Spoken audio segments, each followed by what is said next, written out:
Bom, olá, vamos continuar aqui com a próxima mesa. Agora vamos falar sobre o professor como produtor de conteúdo.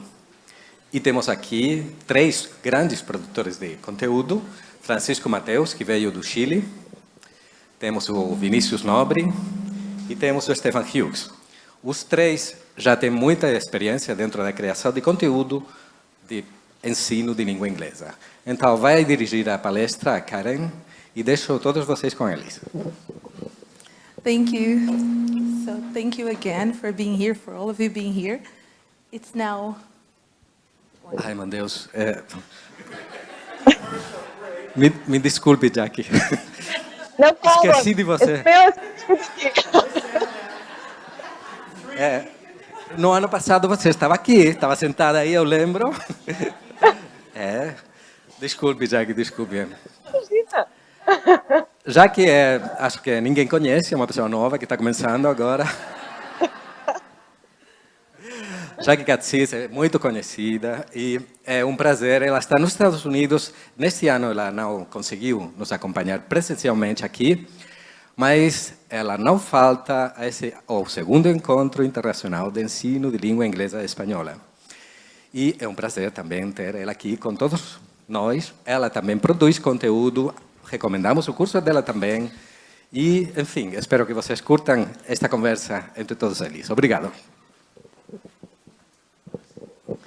Okay, now it's okay. So thank you all for being here. It's a pleasure to have the second Encontro this year. And we have 4 great people, as Professor José Luis has mentioned. And I'll start by talking a little about Jackie. She's from Chicago in the US. She graduated from the University of Iowa in 2002 with her bachelor's degree in Spanish and secondary education.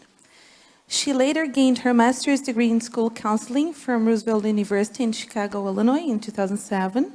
She's the co-founder of CIA, Companhia de Inglesa. You can talk about that a little more later, yeah? I don't know how it's doing since you've moved, yeah?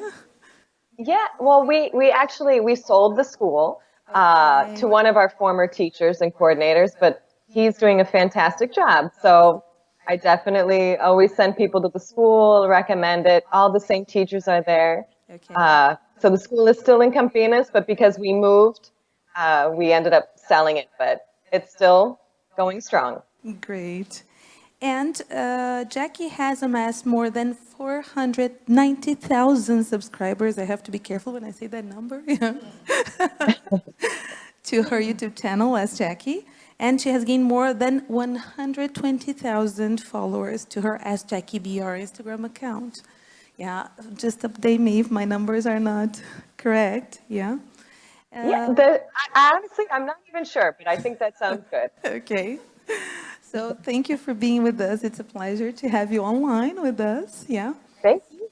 By my side, I have Francisco Matos. He comes from Chile. He's been an EFL teacher for many years. He holds a bachelor's degree in English education and a master's degree in linguistics with a major in theories of language learning. He has worked as an English teacher at different universities and English language institutes in Chile. Francisco has also worked as an English language coordinator, teacher trainer, language researcher, and also presented at national and international conferences. Welcome to this one, yeah. And most importantly, maybe to what most of you may be familiar with, he is now working at Bridge, Chile, yeah. So he's representing British with us here. Thank you for being here, Francisco. Thank you very much for the invitation. Next to Francisco, my dear teacher, Stefan Hughes. We were mentioning, I learned from Jackie that Brazilians funnily call their teachers by their job along with their names. That doesn't happen anywhere else, probably.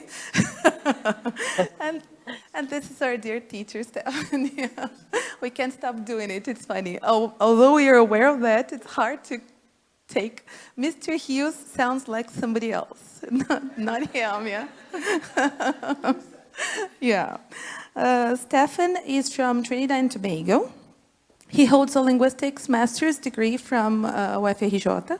He also holds a specialist degree in online teaching from SENAC, a coaching and leadership degree from UCDB, and a cognitive education degree from Estácio. He has coordinated training and developing programs in language schools such as Cultura Inglesa and Oxford. He is a professor on the linguistic knowledge, teaching methodologies, use of new technologies, and research methodology. These 4 modules at Estácio's English language teaching and translation or postgraduate courses. Yeah. Now he is the Rio chapter Brastiçal president, right? Welcome. Welcome. I'm very glad to be with you here today. Yeah.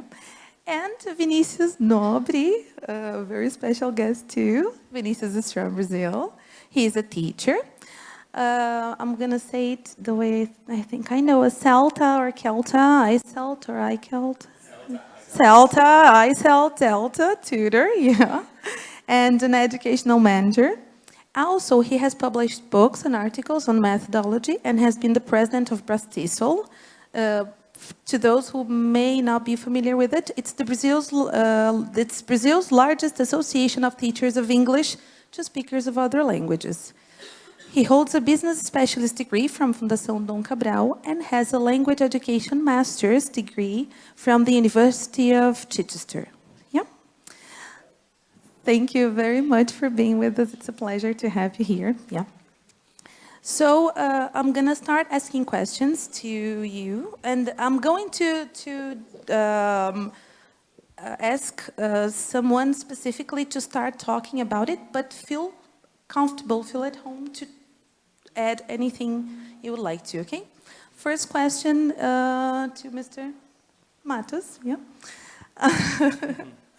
I'd like to start it by asking you about the lesson planning process in the teaching context of your experience, yeah? Has it changed over the last years? And if so, how? How has it changed, and how is it now? How was it in the past, and how is it now? All right, that's an interesting question. I come from Chile, South America, and it has changed dramatically. In the past, it was more focused and based on the teacher making decisions about the learning process, and it was very structural and structured in a way, so teachers had to follow the plan to the letter, including timing, including all the decision-making process behind it.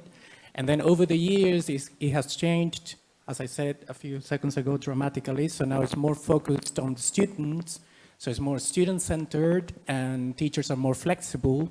And that gives them the possibility to, of course, make decisions on the spot, in class, so they can select other materials, vary the lessons, and then integrate new materials on the spot.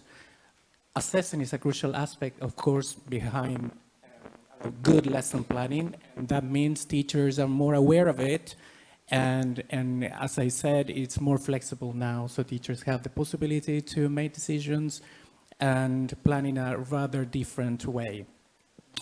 In terms of supervising the lesson planning, it has also changed. As I said, in the past, it was very much following something, following the script, to put in a different way. Now it's more about confirming how much the students are making progress in terms of language learning in class. So it's not just following what is written, but also evaluating and assessing in the classroom setting. So that's about it. Would you like to add anything? Yeah, I think also what has, adding on to what Francisco talked about, the change, we see people looking at all the different techniques in terms of planning. So rather than taking the book from the beginning to the end, we see what we call backward planning, which is becoming much more effective. And people see that you have to think of the plan as where you're going, not just following it blindly. And if we get to the end, okay. But you see teachers now are being encouraged to plan from the end. What are students supposed to do at the end of the lesson? So if I know the students are supposed to reach X, how can I get them to X? So I have to know where my destiny is before I get there. And, you know, to consider all the paths to get there. So backward planning is one of the things that I think has changed considerably. What has also changed is how we see the plan in itself. It's not just, let's say, a Bible or something that you have to stick to, but it is supposed to help you get along the way, help you, achieve certain things. So there is a lot more, not leniency, but is a lot more seeing it as a tool rather than something that has to be followed like a yardstick.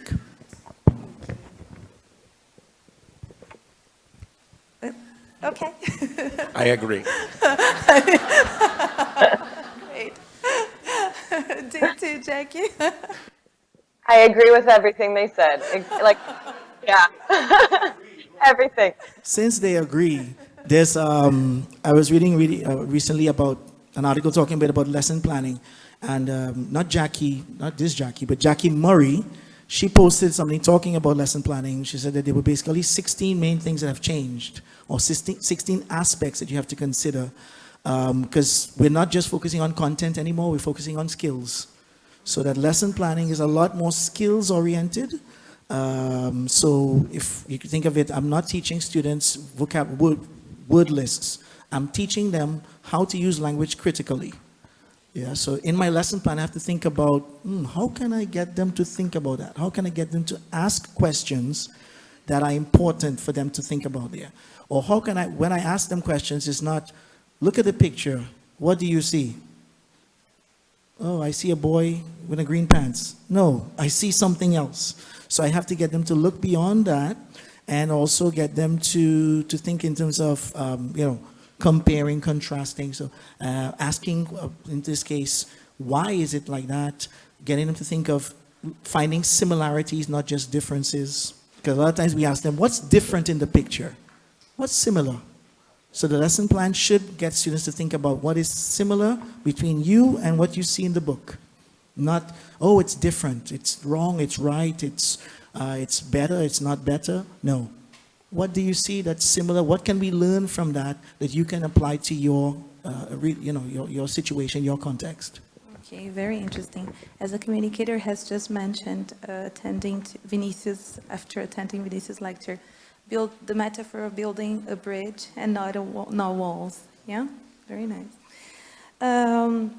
Vinicius, new methodologies and techniques have been implemented in more traditional teachers' lessons. We're aiming at them now. How do you think they have been reacting to those updates, those traditional teachers? And how can they keep up with all of this? You can call me Vinny, by the way. It's just Vinicius sounds very formal. Teacher Vinny, yeah, or maybe just Vinny. I think that in teacher development, there is research that shows how we have been going and how we are still moving from behaviors and tasks to getting into the teacher thinking process. So considering the thinking process of the teacher as a key component of development and of the teaching and the learning process is still something quite recent. For many, many years, to become a teacher, you would learn how to behave, so what to do in class, how to set up a task, how to get repetition, how to explain things, and how to select activities. And very little attention was paid to the thinking process of the teacher. So when we think about the new trends, let's say, in terms of methodologies, more active methodologies, student-centeredness, or a lesson plan that would take all of this into consideration, we are really talking about going into the decisions that the teacher is making consciously, becoming more aware of this process. But because it is still something quite new, and because we, as educators, we are we're still struggling with the idea of assessment of our work. So we close the door and we teach students, and our beliefs come out, and we can attend a course, learn a couple of things. If we don't change our beliefs, if it doesn't affect the way we think, we will close the door and we'll do the same thing over and over again. So a lot of what was said about lesson planning, I think is true, and I totally agree with what was said, but personally, I don't see this happening so much. I think that what we discuss a lot is the ideal lesson planning, the ideal teaching, which is not necessarily translated into practice. What we see still from a lot of educators is a resistance to trying something new. There is interesting research by Hall and Simmerall in the United States in which they checked how open teachers are to learning. And as it turns out, most teachers do not want to change. So there are new discoveries, there are things that we want to implement, there are courses about active methodologies, there are courses about student-centeredness, and there is still a natural resistance on behalf of educators to change. I'm probably, preaching to the converted, because if you are here on a Sunday, you're probably not this kind of teacher. But I'm sure that you know a lot of teachers who probably even looked at you and said, "You're going to be there on a Sunday? Why?" Yeah?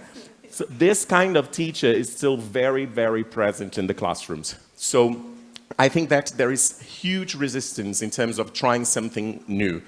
And I'd like to just finish my thoughts by quoting Penny Wood when she says, "So you tell me that you've been teaching for 20 years. Have you been teaching for 20 years or 1 year 20 times?" And I think that a lot of teachers, unfortunately, have been teaching for 1 year and repeating it over and over again. So I trust you will go out to change teaching, because if you are here, it's because you are probably the ones who want to do something different in the classroom. So I urge you to inspire other people to come here and to try things and to really change. Jackie, you want to say? Okay, just like what Vinny said, I completely agree. We have to be very open to even test our own beliefs, our own practices. We can't put ourselves in a little box and say like, well, this is my method, even though there may be a different method. You have to be willing to try, willing to explore, and our students end up benefiting from this. And I do see resistance as well. Like, I think people like to define themselves very strongly as having a specific method and everything else is wrong. I mean, you have to test. You have to try things out. And I think the more we test things, the more we try things out, the more we realize, like, wow, there is a lot to learn. I think there's even a quote saying, like, the more you learn, the more you realize, like, you don't know anything, because there is so much out there. And those people that are not willing to at least open their minds a little bit, they end up falling behind. It's just like a doctor. If there's like a new way to perform a surgery and he's not willing to do it, and he wants to do it the exact same way he's been doing it for the past 20 years, he ends up missing out on some potential really cool ways to do something. And students, just like Stefan said, well, we need to encourage the students to bring English home with them, to create this connection. English, I think the traditional way English remained in the books, remained in the classroom, it was something that wasn't really connected to the students. So we have to, obviously help them and teach them and make it easier for them to understand all the complicated stuff, because learning a language is very, very difficult. Anyone who tells you it's easy, I don't believe that. It's very, very difficult and time consuming, and it requires a lot of work, a lot of dedication. But when you bring it with you, when you whatever you learn, you take it home with you, you think about it, you listen to it, you apply it to your everyday life, like that's when the magic really happens. So we can't just keep it in the grammar book or keep it in the classroom. We have to bring it home with us. And as teachers, we have to teach our students to not just sit in the classroom passively. They have to really pay attention. Then they have to come home and continue learning, continue creating this relationship with English throughout throughout the day, and it's something every single day that you have to keep doing. But for teachers, we have to be very open. We have to be open to trying new things, testing new things. And it's surprising. Like, I've learned so much from watching other teachers. I'm like, wow, that was fantastic. Or listening to our students, like, well, what worked for you? What didn't work? And not just being stuck in one specific method. Yes. Well, I totally agree with what Jack has just said. And in my context, we are basically transitioning from a very structural point of view based on objectives in class to a more competency-based approach. And concerning that, I've seen a lot of EFL teachers who are more interested in doing that, in adopting new changes and challenges in order to improve their lessons and what we do in class. Overall, those teachers that have been working for many, many years are kind of reluctant, of course, to get on board with new methodologies and new approaches, so it's very difficult for them to keep up with the new trends in EFL teaching. However, young generations are more open and flexible to adopt these new trends and make changes in class, integrating technology, and at the same time fostering communication in class. So I'm very optimistic about the new changes coming up in this context in which we've got everything against us to learn the language and really use the language in a very meaningful way. That's overall my opinion. Yeah, I think just adding on to what Vinny was talking about, it's ironic, right, that we teachers are agents of change, but we don't like to change. It's funny, huh? But it happens, I think, it's all of us, even as you said, we're here on a Sunday trying to learn our stuff. So we have to constantly question ourselves. Jackie said that as well. Constantly question what we're doing, even if it's working. Question yourself again. Why is, what could I do that could be different? So even if you're getting the results, we have to keep asking ourselves if it's good enough or if we could do it differently. And the lesson planning process should be more dialogic, maybe, where you have somebody, even if it's not a coordinator, but you plan with a fellow teacher. So I'm all for, collaborative lesson planning, where teachers come together and plan a lesson together rather than planning alone. Because when I read this, what did you understand from this? Oh, how would you do that? Because we might have the same group and we can exchange ideas about that. So I think this is important if you have this opportunity to work with your other teachers or with a coordinator, somebody, even somebody who is not a teacher sometimes. I remember I used to show my lesson plans to my wife, and she's like, no. My daughter, she's 21 now, but when she was a teenager, so I would show her, and I had classes with teenagers, I would show her, I'm going to do this with them. No. And she would do that face. She'd do the face. So run it by somebody who would probably, give a very honest opinion. And it's good to hear opinion from somebody who's not from the teaching context as well, because they see it in a different way.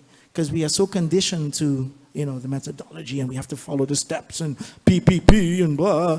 And you show them this, and they're like, what? No, don't do that. It won't work, you see. So I think it's important to have that opportunity as well. Okay, thank you.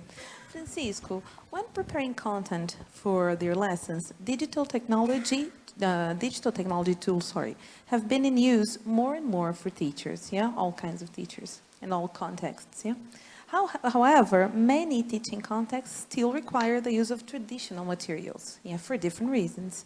Should one replace the other, or should teachers intertwine them? How? 3 questions. Yes. I strongly believe that teachers should be able to mingle both components. That means, in my opinion, and what I've seen and what I've explored in EFL teaching and learning, a teacher who is able to mingle traditional methods along with updated technology and, let's say, software programs, iTools, and sophisticated materials will have, all that combination will derive in a better learning process. Students will learn more. So rather than adopting and choosing one specific textbook, a teacher should be able to mix materials and select traditional materials as well. That's what I can say about it. I find this a fascinating topic because once a lot of teachers were afraid that they were going to be replaced by technology, right? And I don't think technology will ever replace the good teacher. Vini, But sorry, this is the next question. which is the next question. Exactly. But since, yeah, but I'll finish my thought anyway, because it's going to sound very weird if I don't. But I don't think great teachers are going to be ever replaced by technology, but technology, the teacher who doesn't know how to use technology can be replaced by the teacher who does.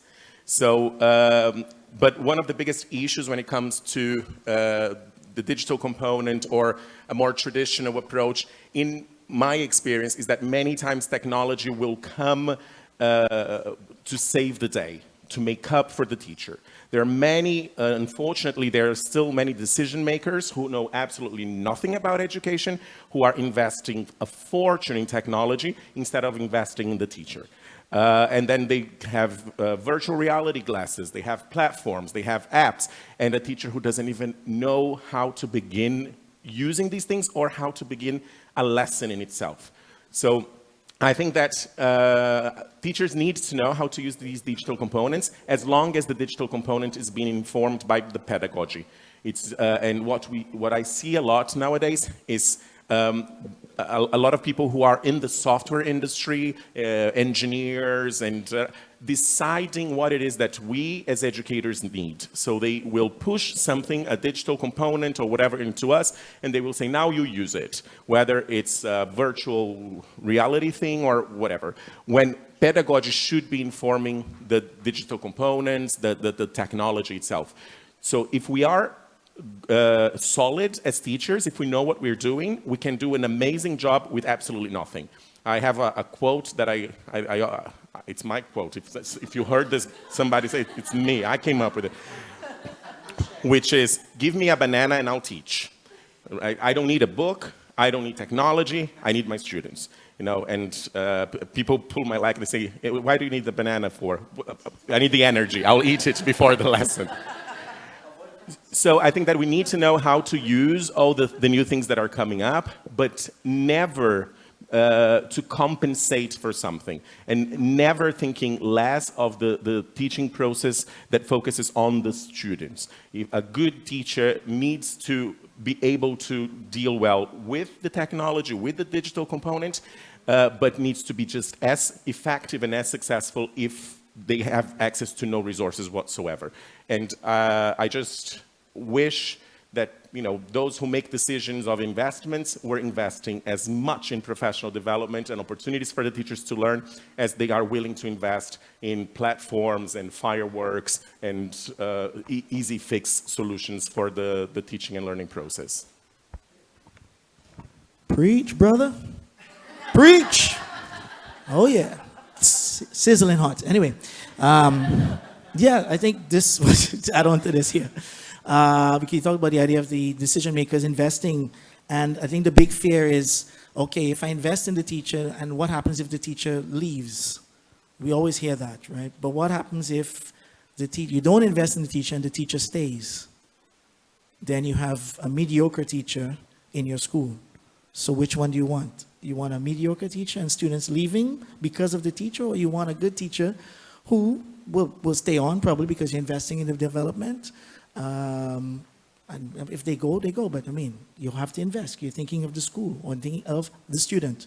You know, so I think going back to the thing about traditional methods and not methods, but materials, it has to be blended. If we talk about blended learning, we talk about blended resources. And I mean, not to quote Vinny with the banana, but Paulo Freire, I mean, if you look at the whole Freirean method, no resources, just using what students had. So any good teacher can do whatever, you know, they don't need an interactive whiteboard to teach. And this is what we need to remind ourselves all the time. When these things don't work, we have to do something else. We have to teach. because sometimes we just leave the teaching to the technology sometimes. So that is the danger when we work with these, these materials. We have to understand their role and how they are implemented in that. And it's funny because I was talking to two teachers just after the session before, and we were talking a bit about the teacher and how the role of the teacher is downplayed all the time. And you talk about everything else, and they come straight back to the teacher. We do everything, we go around, we avoid, we talk about investment in this and that, and when we come back, oh, we need a teacher. Oh, shucks. Oh, damn it, we need a teacher. We invest in this, we talk about this kind of technology, but wait, the teacher has to be trained. So, at the end of the day, we still need the teacher.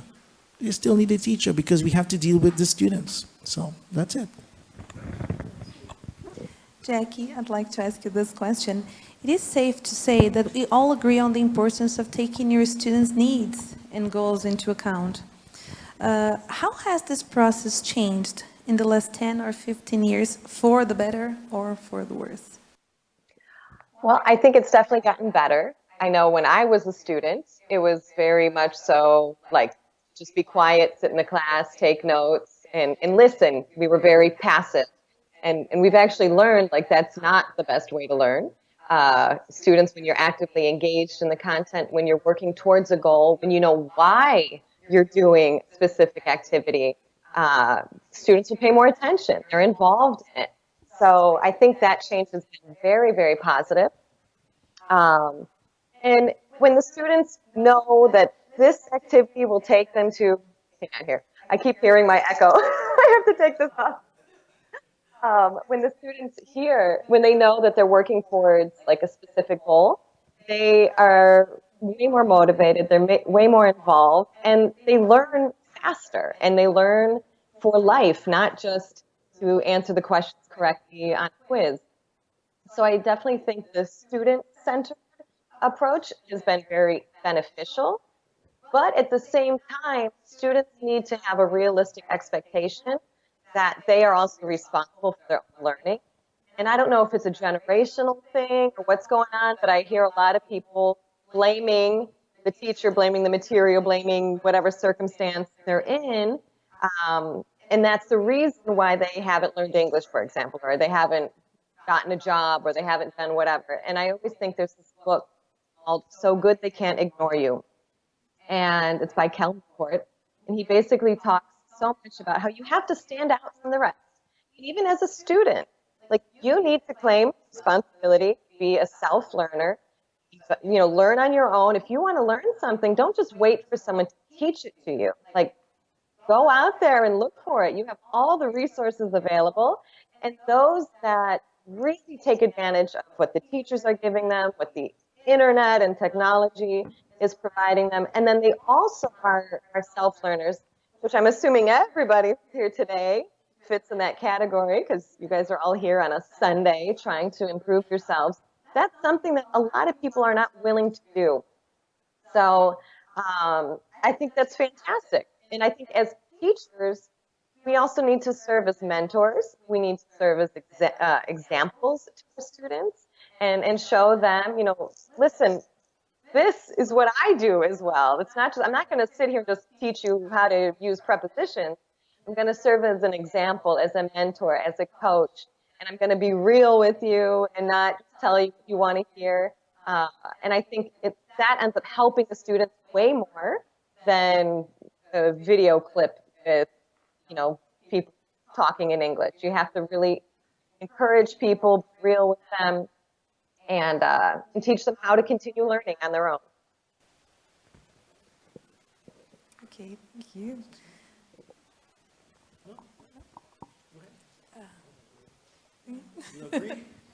You agree? Absolutely agree. With Absolutely agree. Wholeheartedly agree. And then, Stefan, the use of authentic materials has increasingly been supported among professionals in the field of language pedagogy. Yeah? How can teachers incorporate them into their lessons? Well, yeah, we can answer the question how and why and should or whatever, but yeah, I think, again, authentic materials, they serve for two main purposes, sorry. First, I think would be, it would give students exposure to the language in context. And also it would help students maybe, or help us as teachers with that problem sometimes. I have a lot of students who say that. I can understand you in class, but when I listen to BBC, I can't understand anything. Because the material is different. It's authentic. So I have to teach them that, hey, in real life, the people are not saying, you know, there's a Brazilian student listening, so speak a little slower. You know, just repeat the words so that they can understand and articulate the sounds. No, they're speaking, they're interacting naturally, and we have to know that. So teaching them how to deal with that, you know, slowly showing that, yeah, you might be able to understand 25%, 50% of it, so that the more you can bring authentic materials into the classroom would be better for them. Yeah, because you give them a taste of what they're going to see outside, and they're used to this already. I think they're exposed to that. And this is opportunity again to get them to bring materials that they like to study to the classroom. Yeah, because it takes a bit of the onus on us to find authentic materials. Since students have different tastes, especially when we have to talk about things like music. You try to create music activities for a group of 30, 40 students. Some of them like rock, some of them like this, some of them, and then just, nah, Justin Bieber, hey, Taylor Swift, hey, hey. So you try to bring different, and everybody complains. You bring rock, So, okay, you bring the damn material. It's your material, you're responsible for it, and you have to present it. Simple. But you teach them how to do that. You teach them what's important.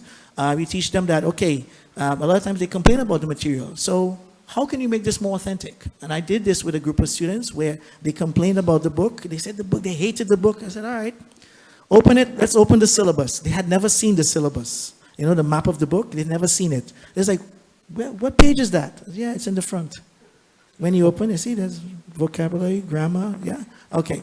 So you are going to redesign the book. That's going to be your project this year. Yeah? Redesign it. We can bring whatever you want? Yes, as long as there's no explicit content, blah, blah, but you have to redesign it. And they did it. Yeah. Because they realized that I was not going to kill myself finding material to please them. I said, hey, you complain, so step up to the plate. Simple as that. Great idea.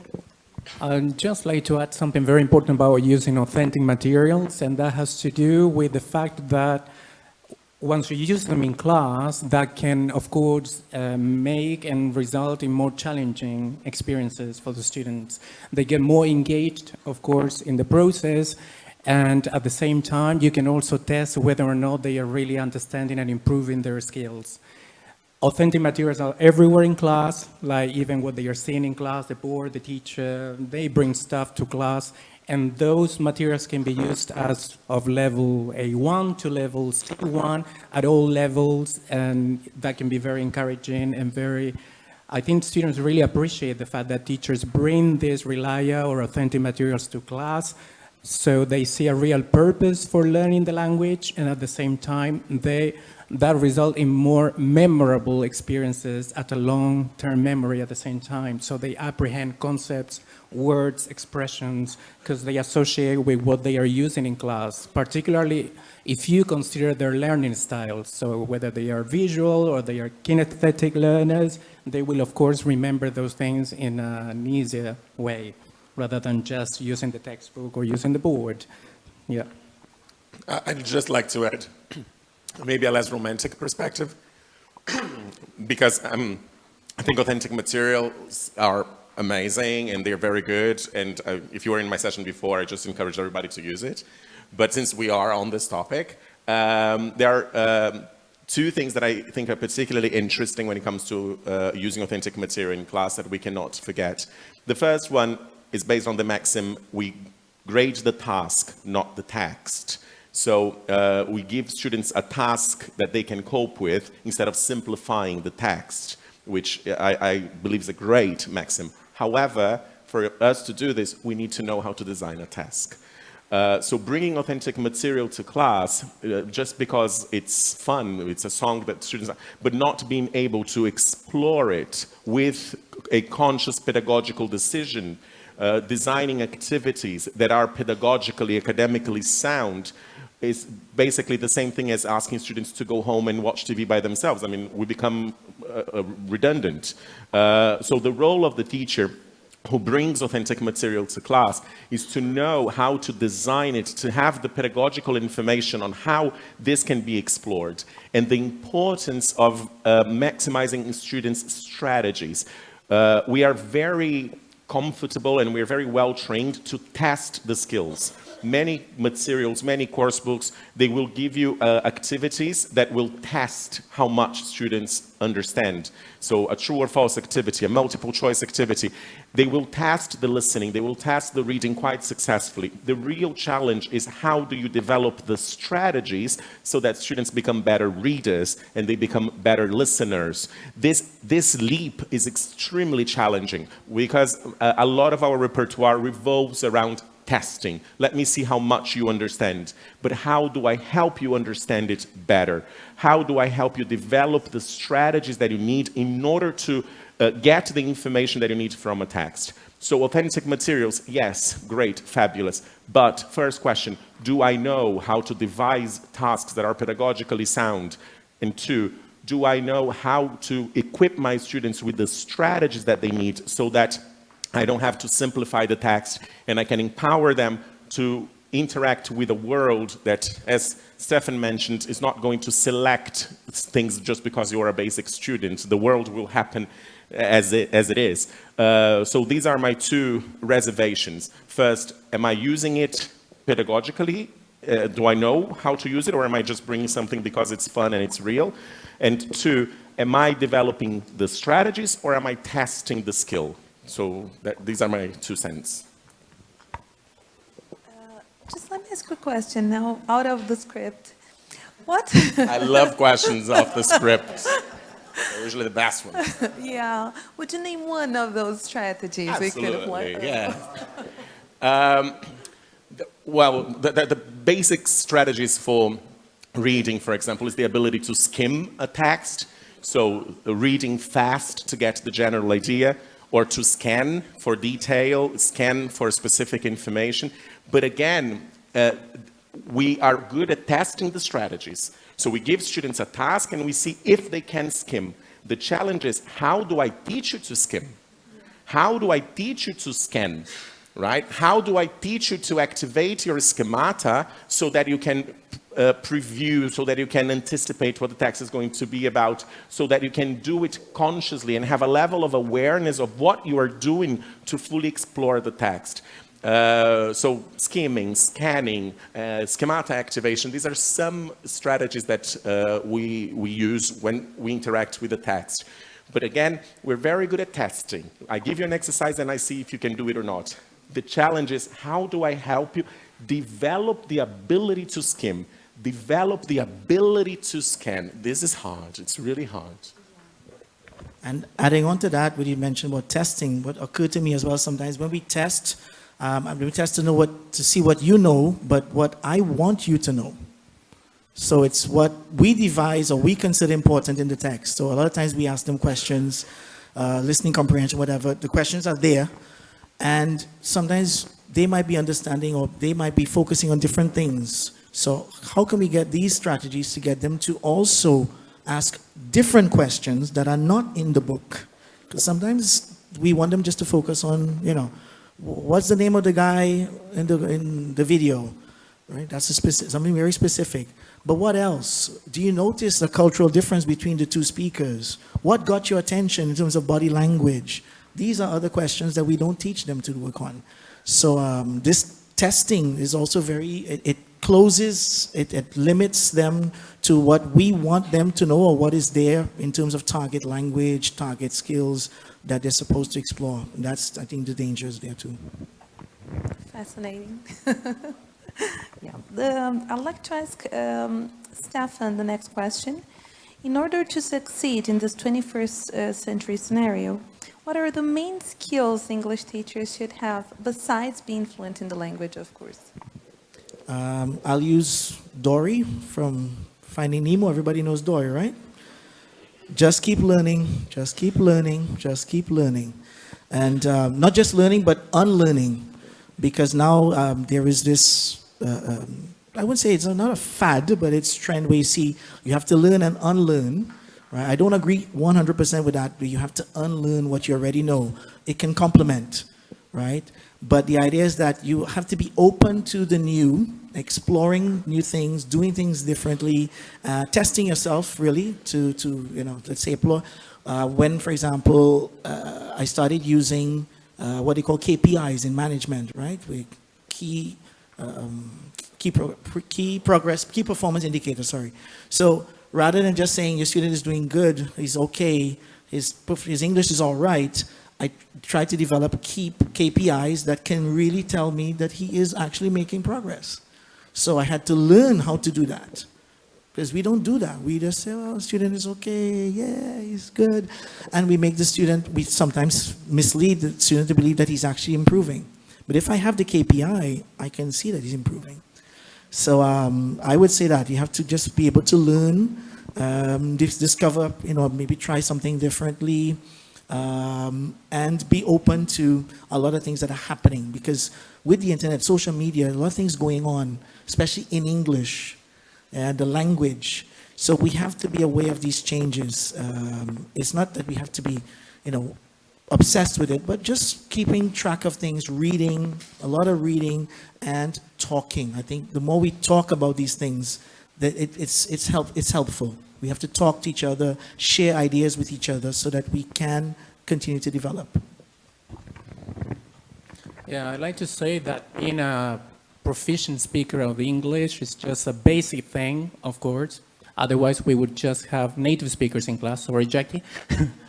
There are other key components that are relevant and that make you a good teacher. Of course, in my opinion, one of the key aspects is being committed to your job, which is basic.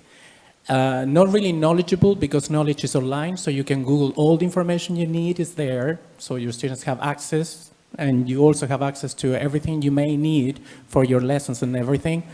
But also being committed, flexible, tolerant in class, and being able to transform people's lives from other points of view, and making people understand that learning English is more than just solving the linguistic components, like learning grammar, vocabulary, sentences, syntax, and so on and so forth, but being able to use that as a vehicle to do some other tasks in real lives, right? There are many different objectives why people should study the language, which is not necessarily to get a better job, but that would be to convey meaning, interact with other people, learn about other cultures, and being tolerant with other people about other places and other backgrounds at the same time. So I think that there are transversal competencies and factors and aspects that teachers should possess and hold in order to perform in a different way in class. Yeah, I'm going to interrupt here. I completely agree with what you said. And it's not enough to just speak English.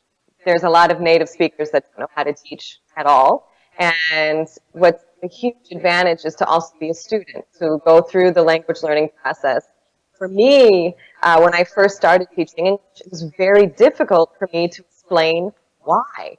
Because I learned English as a baby. Like, I didn't remember the rules. So I always would ask other teachers, Brazilian teachers that went through the language learning process, other students, be like, what worked for you? How did you make sense of these rules? Like, how did you organize the information? Which was tremendously helpful for me. And also, when I went through the language learning process now twice, first with Spanish, then with Portuguese, I remembered what it was like to be a student and how frustrating it is, and how difficult it is sometimes, and how helpful some situations are. Sometimes if you don't know what you want to say, okay, take a breath, think about it first in English, and then see if you can figure out how to say it in Portuguese. But when we become a student, we go through the process, we understand so much better, like, why our students are struggling. And we know the language of the student, which I know is not always the case. Sometimes if we're English teachers, we teach people who speak Mandarin or Polish or Russian. But to me, I feel in my situation, the more Portuguese I learned, the better English teacher I became to Brazilian Portuguese speakers. Because when they said, oh, I pretend to go to the beach this weekend, I was like, I know what you're saying. I know what you're trying to say here. But in English, we don't pretend is a different word. So it really helped to identify the mistakes, to explain the mistakes, and understand why they're speaking the way they're speaking. But if we never go through that process as teachers, there's a bit of a disconnect.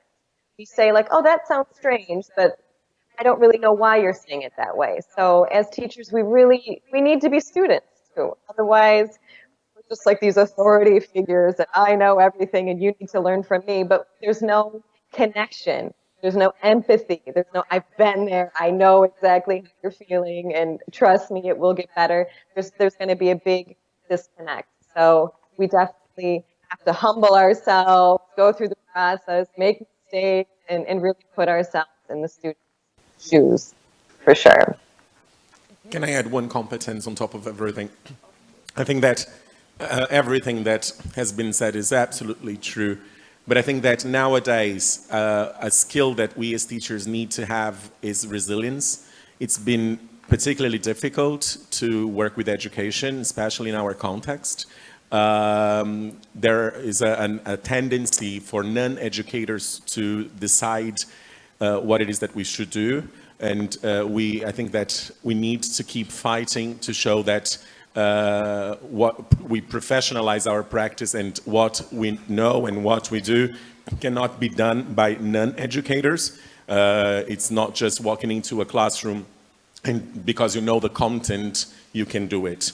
And it's very hard to compete in a market that will hire teachers who have no qualification, no preparation whatsoever.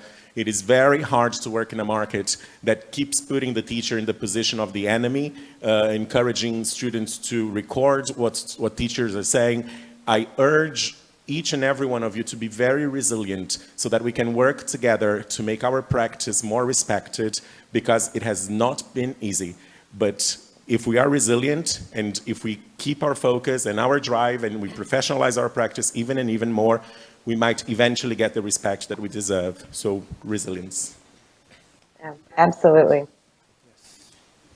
I was going to say absolutely. Yeah. Jackie, we're going to talk about YouTube. Okay. Yeah, a little bit about it. It's important, yeah. YouTube has been considered by some as a means to democratize education. A few months ago, the online newspaper O Globo published here in Brazil an article on edutubers, teachers who left their classrooms in order to become YouTube stars. And they're stars here. They mentioned 2 Brazilian teachers, but there are many successful cases. Yeah. This seems to be increasing on a daily basis, according to them. What may be the reasons for that? Who best than you to say it? What's the profile of an edutuber? Great question. And honestly, I'll speak for myself. Like when I started my YouTube channel, it was a way to attract students. It's like marketing. And I think not just teachers, but every type of professional nowadays is building a presence online, because it's very, very helpful. If you could show people what you do, if you can share your knowledge, share your experience with other people, that builds that relationship, and they, in turn, become students or clients or patients or whatever it is. And if you don't have a presence online, you struggle. And unfortunately nowadays it's very, very hard. Unless you're going to work for a school or something and you're not interested in doing something on your own, then that's okay. But if you want to go out on your own, even teaching privately or opening your own school or having a course or anything like that, a way to show people what you do, who you are, it's tremendously helpful. But the downside is anybody can pretend, we'll say, anyone can be an authority figure. So you have to be very careful, because there's a lot of people who may teach things or may do things and act like whatever they're saying is the best way to do it. And it may not be. So I think as viewers, as consumers, as students, we always have to kind of look through everything with a filter, because there is a lot of misleading information, there's a lot of wrong information, because there is no filter. Anybody could say anything. I mean, I could go on YouTube and say I have an MBA from Harvard, and no one's going to do a backup check. No one's going to even question me. Which of course, I'm very honest. I would never do that. But we have to be careful. But YouTube, in my opinion, I think is fantastic when you use it the right way. I use YouTube if I want to learn how to change the oil in my car or do anything. I go to YouTube. It's wonderful. And for me, I started my channel about 2.5 years ago. And I didn't know anything at all. But it made a huge difference. I mean, it's something, when you're an English teacher, you kind of expect to do this job that you're not going to make a lot of money, but that's okay. You feel good. You're providing a service. You're helping people. Like typically, you don't study languages and education to, make a lot of money or be famous or anything like that. But with YouTube, people get to know you. They see who you are. They see your style. And I think it's tremendously helpful for any teacher that wants to grow. And I know some people, I've been criticized a lot for being a teacher on YouTube as well by other teachers because I am stealing the students or I don't know what's going on. But I think I always encourage them, like, just do better than me then. Go out there, put your face in front of a camera. It's not easy. It's definitely not easy. But it's very helpful. And once you do it, you kind of create the habit of posting every single week. It's a fantastic way to connect with students. And for me, it was like the best thing I ever did, career-wise, was create a digital presence because it really, really helped. But I don't think it's going to take away jobs from anybody. So I don't think people need to worry, feel threatened by English teacher YouTubers. It depends on the person. As long as you're careful about what you say and how you represent yourself, and you're not just trying to go viral by using clickbait titles or, this is an example of something that I saw recently that kind of bothered me. I've seen some English YouTubers saying things like, don't say, how are you?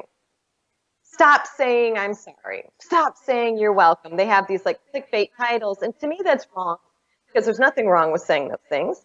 And of course, those videos are mega popular and people grow, but it creates a lot more anxiety for the students because all of a sudden they're like, oh my gosh, everything I'm saying is wrong. Everything I'm doing is wrong. And then they just want to close their mouth. They don't even want to talk when they have the opportunity to talk.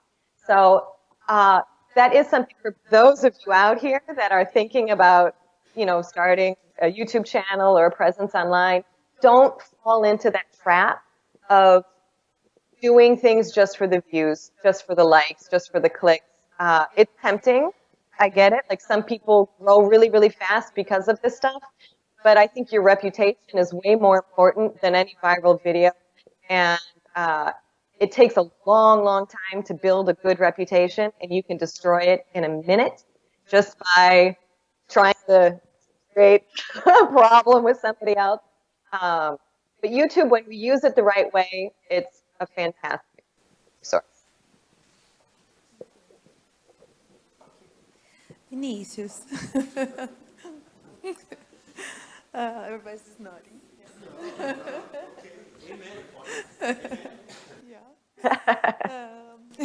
Yeah. Teachers as learners too. We have already talked a little about it. So just it can go beyond the question, yeah? How aware are today's teachers about continuing education now? For sure, all of us are very aware, but as a general question. And how may professional development impact on their career? What tips could you give to those who want to improve and expand their career? Yeah, like associate with Brastiso or no? That's definitely a suggestion I would give. But the first thing that I think is important for us to clarify is that professional development is different from training. Wallace says that professional development is what you can do by and for yourself, whereas training can be managed by others. So you can go through a training process and come out just the way you came in, whereas somebody else who's sitting next to you may go through the same training process and come out completely differently. What determines how much you're going to develop professionally is yourself. Nobody can manage this for you. They can offer you training, but to develop professionally is an initiative that you need to have. It's your own responsibility. And many times we associate professional development with formal training opportunities. But there is much more to developing professionally than attending a course. This is one of the many alternatives. You can be part of a community, you can practice action research, you can create a special interest group, you can write a journal, you can read on your own and experiment with things. It's more an attitude than anything else. However, I'm quite privileged because I get to travel a lot and visit different parts of Brazil to promote courses and workshops. And it is still, in many places, we have no idea how privileged we are in São Paulo and São Paulo State. There are many places that lack guidance, that lack opportunities, and sometimes it breaks my heart. It's really, really sad. Just the other day, I went to Teresina to give a workshop, and two teachers came to talk to me at the end of the workshop to thank me for being there, and they said, "Oh, thank you very much." It was a 2-hour workshop. They had traveled 9 hours to be there for these 2 hours. I felt so responsible. I was like, "Did you really like it? Was it really good?" Because if it wasn't good, I'll start it all over again. And they traveled 9 hours to be there, to attend the workshop, and then travel 9 hours back to their homes. And they said it's the first, we've been teachers for I don't know how many years, it's the first workshop we have ever had. So I think that we need to cherish the opportunities that we have. And as a country, we need to find ways to make them more accessible to professionals who really, really want to learn and really want to develop. And sometimes they don't even have access to the infrastructure to do an online course, for example. So I think that we're still very far from what I consider to be ideal. And the funny thing is that when you start doing things for professional development, you always see the same people, you see the same faces. And then, there are people who desperately need it, but you never see them. So we still need to go around poking people and inspiring people so that they feel that professional development pays off. But it's not going to necessarily give you a raise in your salary, because that's a question I hear a lot. But is that going to change my salary? No, it's going to change you. And maybe, yes, eventually it will change your salary, but if you don't do anything, that is definitely not going to change your salary. So I still think that we have a long way to go as a country when it comes to professional development in education, not only in English language teaching. Okay. Yeah, very good, thank you. And this last question, I'll start with you, Francisco, but I would like all of you to comment on it. Very sadly, we cannot show the slide on. But I'll read it to you. LinkedIn has recently tackled the issue of adopting a lifelong learning mindset, as we talked about before, as an essential challenge for inventing the future of our societies. The post was illustrated by the following idea. The day you're willing to veer off the lesson plan, follow a kid's lead, and learn with your students is the day you really become a teacher. I'll just repeat so you can listen once more. The day you're willing to veer off the lesson plan, follow a kid's lead, and learn with your students is the day you really become a teacher. What are the steps to put it into practice? Wow, that's a very profound question and message. It has to do with the previous one, in my opinion. Like, teachers of English should feel very passionate about what we do in class, and that will define, in turn, what your area you will be following. Like in my country, in Chile, most teachers of English have been encouraged to do PhD programs and master's degrees at the same time. And then now everybody has master's degrees and PhD programs, but there are no jobs. So they are overqualified, and they did it not for the right reason. They did it because of money, because they were offered a better salary or a better job, and not really for the purpose of contributing to what we do, which is to change people's lives, at the same time to share knowledge concerning what we do in terms of EFL teachers or teaching, improving practices and performance.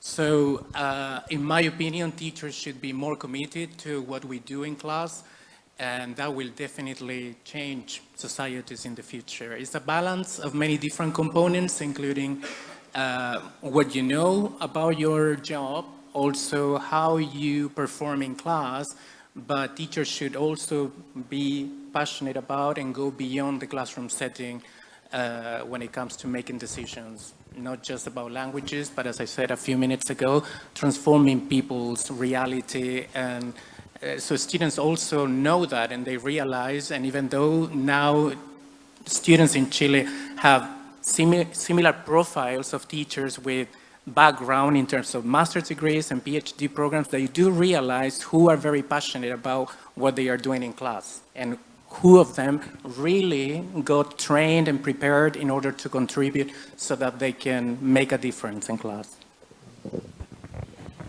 Yeah, I think as you said, it kind of touches on the previous question. And I think we can see this something about lifelong learning, ongoing learning, continuous development, as it should be more intrinsically motivated than extrinsically motivated. Like if you think of it in terms of getting better pay, then you might end up being disappointed. So it has to do with what you can do to help your students and help yourself as an individual, develop as an individual. So you're seeing this change. Ellis talks about this idea of development. You only read when you realize that there's a gap between what you know and what you should know, then there is this genuine move for development. But it has to come from you. So, and it goes back to the idea of training. I can train you, but if you don't realize it, okay. And then it goes back to the lesson plan, and that's where we see our views in the classroom, they pop up. Because we know what the school expects, we do the courses, we do the training.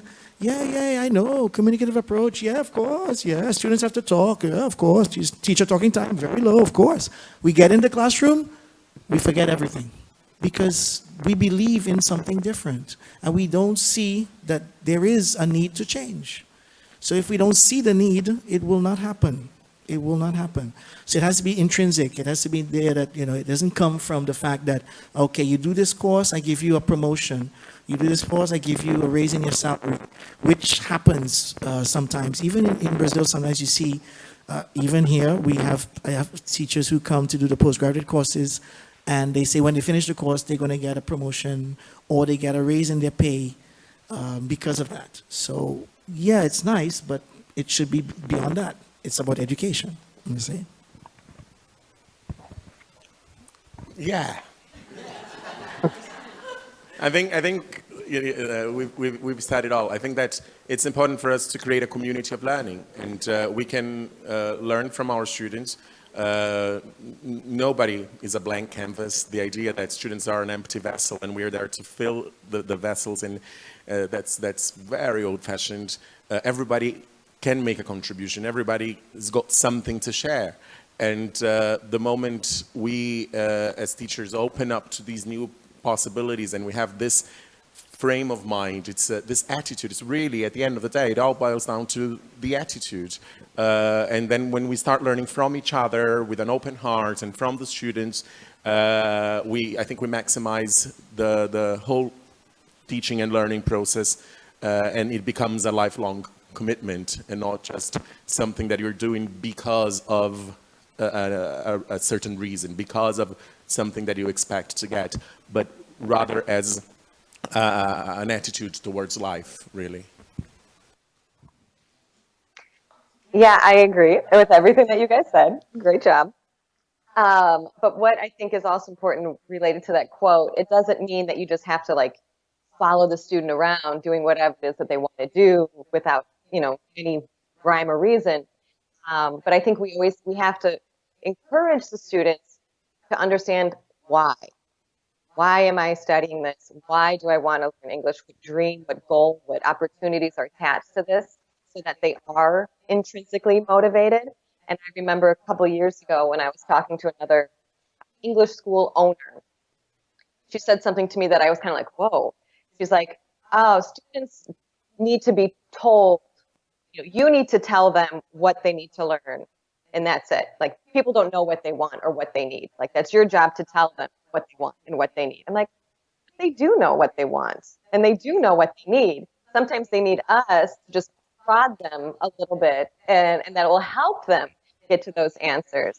And I still get questions all the time from people like, oh, Jackie, what verbs should I study? Or what are the most common verbs? And I don't go online and Google a list of the most common verbs. I could do that, but I say to them, I'm like, well, what do you use?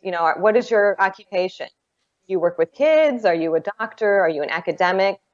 Think about this. Like, what language do you use every single day in your daily life in Portuguese? And what I say on a daily basis may not be what everyone else says on a daily basis.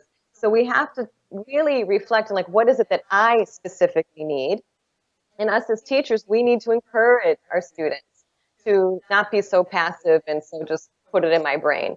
They have to discover exactly what they need, and then we need to help them get there by coaching them, guiding them, leading them along the right way.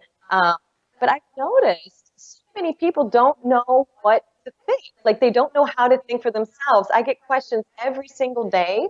People asking me, I don't understand. Is that good or is that bad? And I'm so tempted to respond like, well, that's not for me to tell you. You need to make your own opinions and you need to decide these things. But I do think there is a change. In the past, it was just like, just sit there, be quiet, do what I say. I'm the authority. And now we are seeing change in teaching styles. And we're encouraging the students to take control of their learning and figure out, well, what do you need? Why is this important? What would happen if you don't achieve this goal? Who else would be affected by it?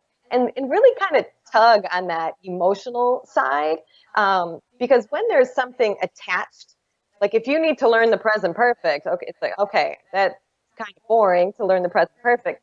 But if your family and your life and your job and all these things are attached to you improving your English and actually studying, you're going to be more inclined to do it. So as teachers, we need to teach our students to not be so passive, to not be so without an opinion, opinionless, and to really trust themselves and to really figure out, well, I want this, so how am I going to get from point A to point B?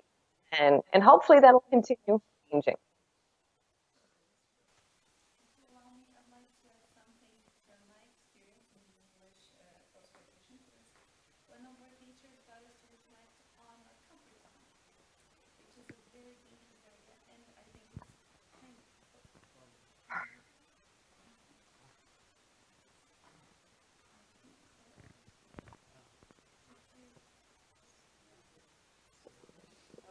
Now it's on, yeah.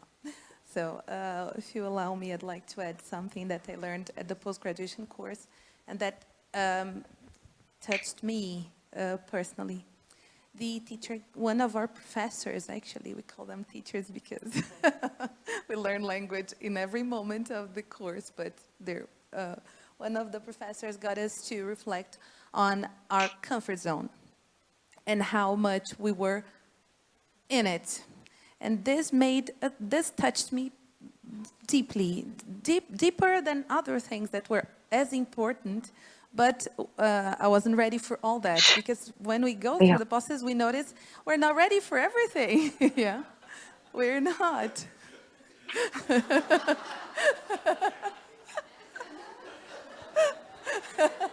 Sorry, guys. Hang on here. Leo, out of here, please. Go. I'm sorry. I'm trying to yell at my kid here. Special feature. Yeah. And I'm then not talking. I'm so sorry. don't worry, no problem at all. And then I started thinking about it deeply at that moment. How am I in my comfort zone? What am I doing to be better myself? And then maybe these words, they are not very nice to hear, but they may help when we step out of our lives and watch us as the audience to our own lives. How am I stuck in the comfort zone? Am I? And how much am I there? It helped me a lot. Can I just add something? I'm really glad you Please. shared this. Yeah. Because in teacher education, there is a term that we use for teacher educators, which is, as teacher educators, our role is to destabilize people. So if you have teachers or teacher trainers or professors that don't destabilize you, they are just reinforcing your comfort zone. If you are learning from people who make you feel uncomfortable, who sometimes you feel that it's a bit of a slap in your face, stick to them. These are the people you want to learn from. You don't want to learn from people who are just going to reinforce everything that you believe in. Be destabilized. Go home feeling uncomfortable and use this as the fuel that you need to become a better version of yourself. If you look for the teacher trainers who are only going to give you the accolades, who are only going to say how wonderful you are, how beautiful you are, they're just reinforcing what you already are. And I like to learn from people who will get me to question where my comfort zone is, and who will sometimes be very annoying, and I will hate them for 5 minutes and love them for the rest of my life. Sometimes it's more than 5 minutes, sometimes 5 days, 5 months, but they will cause an impact in my life and help me become somebody different and not just the version of myself that I already know. So that was great that you mentioned this. Would you like to add anything else? Yeah, I think you have to push, always pushing, trying to push people as much as possible. I think in the courses, we've had cases of students who come in the postgraduate course and, do I have to submit my papers in English? I said, yes, it's an English course. But we're Brazilians, but you said in English. But I don't know, you will learn. You have to learn. Get out of your comfort zone and do it. But you see, so there's this thing that I understand that. I wasn't rude or anything to the student. I said, okay, let's try it. I can help you get there. But I'm not going to accept that you just write in Portuguese. You're a postgraduate student. You have to be able to write in English. You have to be able to finish your paper in English. You have to be able to do this in English and present it to me in English. So this is getting out of your comfort zone. You have to feel that you need to go there. And it's because I know sometimes many teachers don't have the opportunity to practice the language. So this is why they feel so,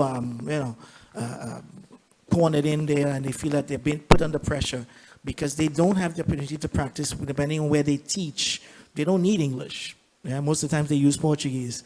So when they come to the classes, normally when you remember that, the first class is like, people, oh my God, he's speaking in English, and he's speaking really fast, and so they have to You're get mean. used to it. Huh?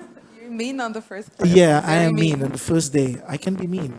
It's mean face, I tend to be very mean, and I speak very fast, and I speak with my Trinidadian accent, not this accent, Yeah, we don't love you. the which first nobody day. understands. So, que ele falou, yeah, that's it. Yes, exactly. So yeah, get out of the comfort zone. I'm going to interrupt here too, guys. Related to this is something that I always think about with that book that I mentioned, So Good They Can't Ignore You. The author, he always talks about how when we stay, he gave the example of him and a friend of his that they started taking guitar lessons at the same time when they were teenagers. And he said that they basically practiced their guitar for about the same amount of time each day. They took lessons for, let's say, 4 years. He said, but at the end of the 4 years, his friend was significantly better than he was at playing the guitar. And I think this is also related to language learning or anything in life.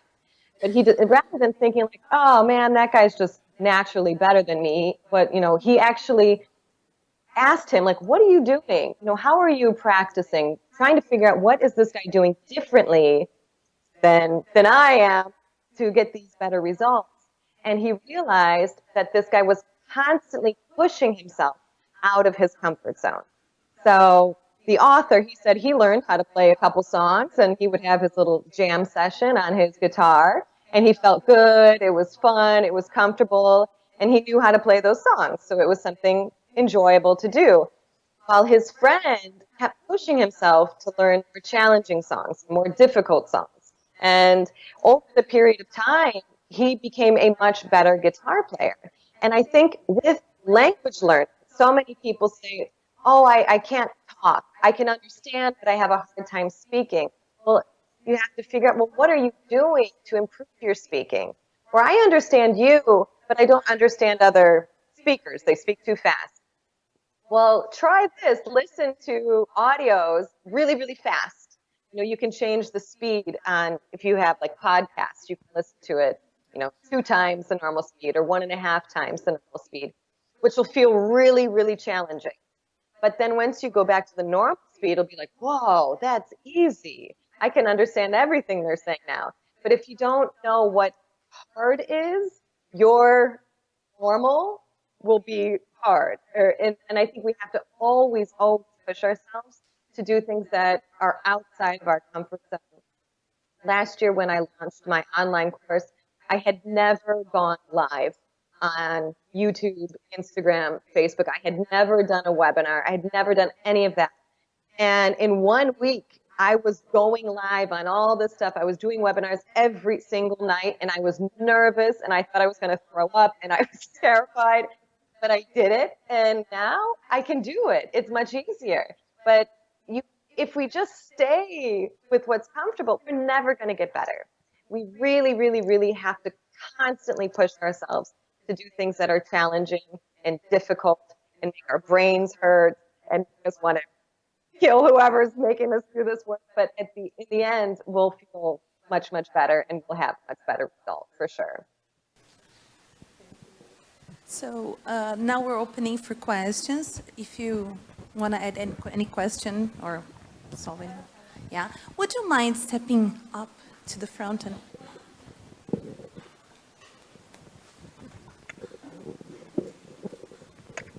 Hi, my name is Madeline, and this is a question for any of you. What do you do about students that refuse to read? Get them to read. No, but what they refuse to read, I think first I work with awareness in terms of, so how do you survive in life? Yeah, I mean, you refuse to read. That's why I'm asking the question. Yeah, no, I would ask the student that, how do you survive? Because you say you refuse to read, so you don't read street signs, you don't read anything, you don't read the menu, you don't read Facebook, don't you? What do? You get somebody to dictate to you. That's what I would ask my students. You see, to get them to think that reading, because they probably think reading is something extremely difficult, where you have to get a book and stuff, but there are different types of reading. So I would get them to understand that we read a lot. We probably read a lot more than we do now because of social media now. If you're on social media, you read a lot of text, you read a lot of things there. So we just have to show them that there are different types of reading, and you can take it slowly. Again, establish goals for him or her to see, well, okay, how can I get to that point? What can I read? Do you read in Portuguese? Maybe they don't, because they probably say that as well. Oh, I don't read in Portuguese. Why have to read in English? Because they always use this comparison. I don't speak my own language. I have to speak English. I don't speak this, so how can I do that? And you could use it to maybe work the other way around, to show them the actual love for their own language. Sometimes I get them to see, look how wonderful Portuguese is. You never notice how beautiful your own language is. Let me show you. And they said, oh, but you know Portuguese so well. Yeah, because it's a wonderful language. Study it. Read some more.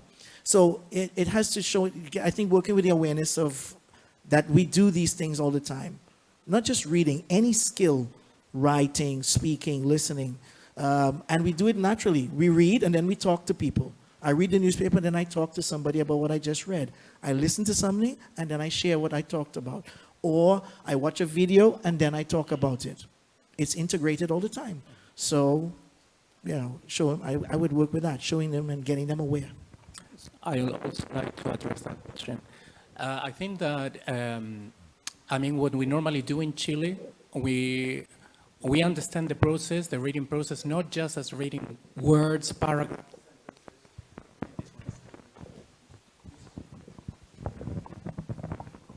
But the students can also read pictures, like a kind of multimodal approach for reading. So I think that what we normally do and what we usually do in class is we encourage them as much as we can. We bombard with context, of course, and we set a clear purpose for reading the text. I mean, the passage. So bringing extra materials, using the photograph, headlines, and of course, making sure the students understand the real purpose for reading is crucial before a lesson. We benefit from everything, the pictures, the headlines, as I said, and not just the text itself. Asking questions such as, what do you know about this topic, is also a key question, right, that we can ask so that we can foster motivation on behalf of students. Transforming the text at the same time and going beyond the paragraph is another good strategy so students get familiar with the context. But I think that it's crucial to understand that, of course, as what Stephen said, it's crucial to mingle and combine reading with some other skills, such as listening, not just receptive skills, but also more productive skills like speaking, having a discussion about that, and then once they approach a significant level of English or higher level of English, we go into discussions and more critical thinking so that we can discuss about what's going on in the country or abroad and some other ideas. So yeah, I think motivation is crucial, encouraging students before the text, like the pre-reading stage that everybody may understand. It's quite important before approaching the text itself. Can I? Okay. Hi, I would like to tell you something. Hi, I would like to ask you something. Are you talking about teenagers, adults, or any students? Yeah.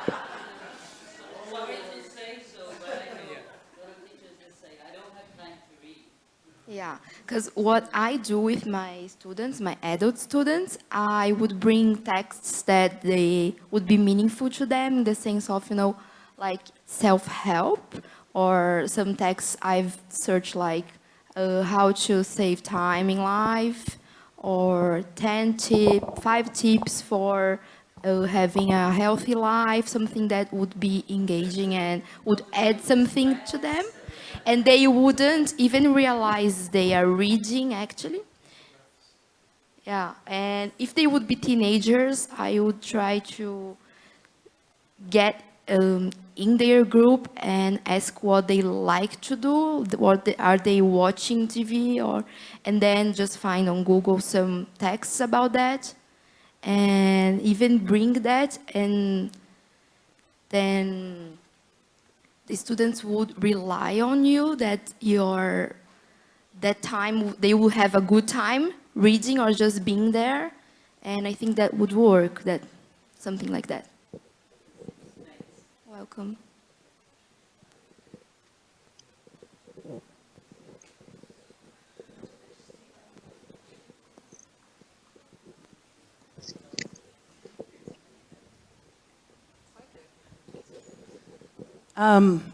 If you allow me, I'd like to just make a little comment about reading, but I actually have a question for Jackie.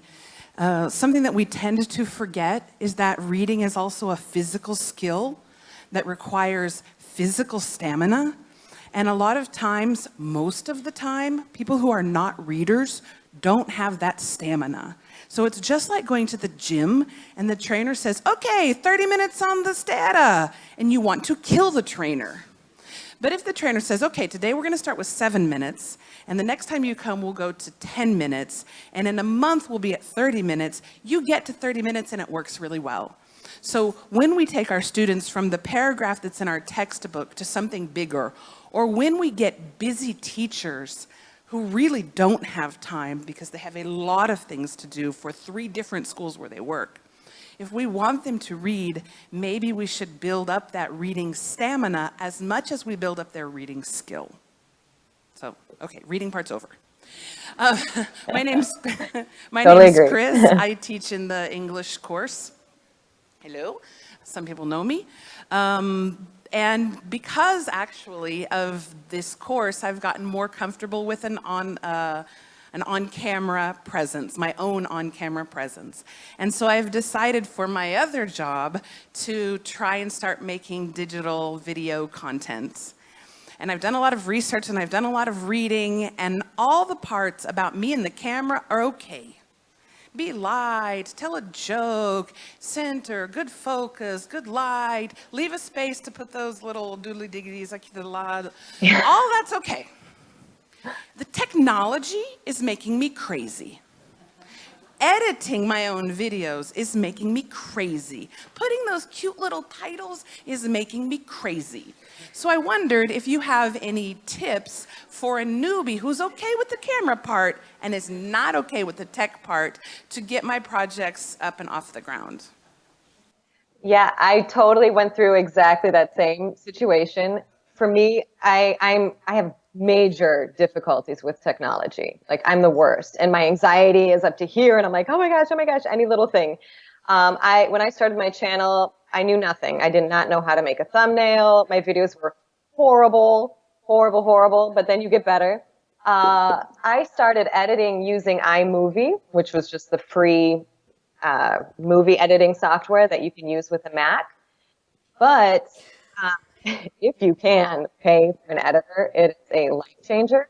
Now we pay for an editor, and all I have to do is record, and I send him the biggest mess in the entire world, and he cuts it and edits it, and it looks beautiful in the end. But it's hard because there's cost with that. And when you first start out, YouTube does not pay well. I don't know if people think we make a lot of money on YouTube. We really don't. I mean, it would be impossible for me to survive just off of YouTube. Kind of have to see, like, okay, can I afford to pay an editor to do these videos for me? If you can, it makes you worthwhile, because I was spending like 8 hours just trying to edit a simple video. And to me, after a while, I was like, this is so not worthwhile. I was beginning to hate it, and I was just like angry every time I had to record a video because I knew what was waiting for me afterwards. But I know people will do it on their phones, using like InShot is an app that people use. You can download iMovie for free. But if you can, I would get an editor. That will be fantastic. And very sadly, we have to say goodbye to this fantastic four here. Thank you all for being here with us today. We appreciate it. Fantastic talk. And we have,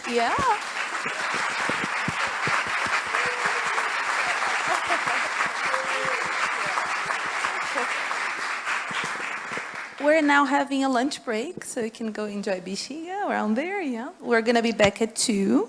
And same thing, at this auditorium, we're keeping the debates. On Block E, on the other building, E, we're having the auditorium, I have to check. Oh, never memorized it. We're having the lectures, and then on auditorium B, number 1, we're having the communications, okay? Enjoy your lunch. See you in a sec.